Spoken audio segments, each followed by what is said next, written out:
Doctor صاحب سوال یہ پوچھا گیا ہے کہ ایک صاحب نے کئی سال پہلے حج کیا لیکن انہوں نے سعی نہیں کی اور واپس آ گئے۔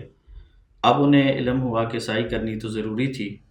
تو وہ پوچھ رہے ہیں کہ کیا دوبارہ سعودیہ جا کے وہاں سعی کر کے دم دینا پڑے گا یا اسی طرح دم دے دیں پاکستان میں تو ان کا جو حج کیا ہوا ہے وہ قبول ہو جائے گا؟ الحمدللہ والصلاة والسلام علی رسول اللہ اما بعد۔ اس سوال کے جواب میں سب سے پہلے یہ دیکھنا ہوگا کہ دوران حج سعی کا حکم کیا ہے۔ کیا وہ حج کے ارکان میں سے ایک رکن ہے یا وہ حج کے واجبات میں سے ایک واجب ہے؟ کئی علماء کرام یہ رائے رکھتے ہیں کہ وہ حج کے واجبات میں سے ایک واجب ہے، جس کا مطلب یہ ہوگا کہ جس کی سعی رہ گئی ہے وہ دم دے دے، یعنی کہ ایک بکرا مکہ میں ذبح کر دے یا کسی کی ڈیوٹی لگا دے اور اس کی طرف سے ایک بکرا مکہ میں ذبح کر دیا جائے اور اس کا گوشت مکہ کے فقیروں مسکینوں میں تقسیم ہو جائے تو انشاءاللہ اس کا حج درست ہوگا۔ لیکن دوسرا موقف یہ ہے کہ حج میں سعی یہ واجب نہیں بلکہ واجب سے بھی زیادہ اہمیت رکھتی ہے، یعنی کہ یہ حج کے ارکان میں سے ایک رکن ہے اور انشاءاللہ یہی موقف راجح اور درست ہے۔ اس کے دلائل میں سے ایک دلیل وہ حدیث ہے جسے امام احمد رحمہ اللہ روایت کرتے ہیں کہ نبی علیہ الصلوۃ والسلام نے ارشاد فرمایا اسعوا فإن اللہ كتب علیکم السعی، کہ سعی کرو کیونکہ اللہ تعالیٰ نے یہ چیز تمہارے اوپر فرض کر دی ہے۔ دوسرے نمبر پہ وہ حدیث جسے امام مسلم رحمہ اللہ روایت کرتے ہیں جس میں سیدہ عائشہ فرماتی ہیں کہ اللہ رب العزت اس کے حج کو کامل نہیں کرے گا، مکمل نہیں کرے گا جو صفا مروہ کے مابین سعی نہیں کرے گا۔ تو ان دو روایات کو آپ سامنے رکھیں گے تو آپ اسی نتیجے پہ پہنچیں گے کہ صفا مروہ کی سعی کے بغیر حج نہیں ہوگا۔ تو اب یہ بھائی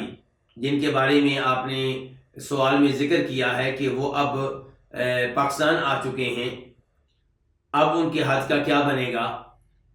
تو انہیں چاہیے کہ وہ عمرے پہ جائیں اور وہاں پہنچ کر سب سے پہلے صفا مروہ کی سعی کریں،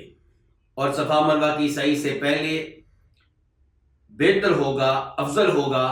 کہ وہ بیت اللہ کا طواف کریں۔ طواف کرنے کے بعد صفا مروہ کی سعی کریں، اس کے ساتھ ہی انشاءاللہ ان کا حج درست ہوگا۔ اور اب یہ مسئلہ معلوم ہو جانے کے بعد، اس غلطی کا احساس ہو جانے کے بعد اپنی بیگم سے کسی قسم کا تعلق قائم کرنے سے گریز کریں، کیونکہ 10 تاریخ کو انسان کنکریاں مارنے کے بعد حلال ہو جاتا ہے، احرام کی پابندیاں ختم ہو جاتی ہیں، خوشبو لگا سکتا ہے، بال کاٹ سکتا ہے، ناخن کاٹ سکتا ہے، لیکن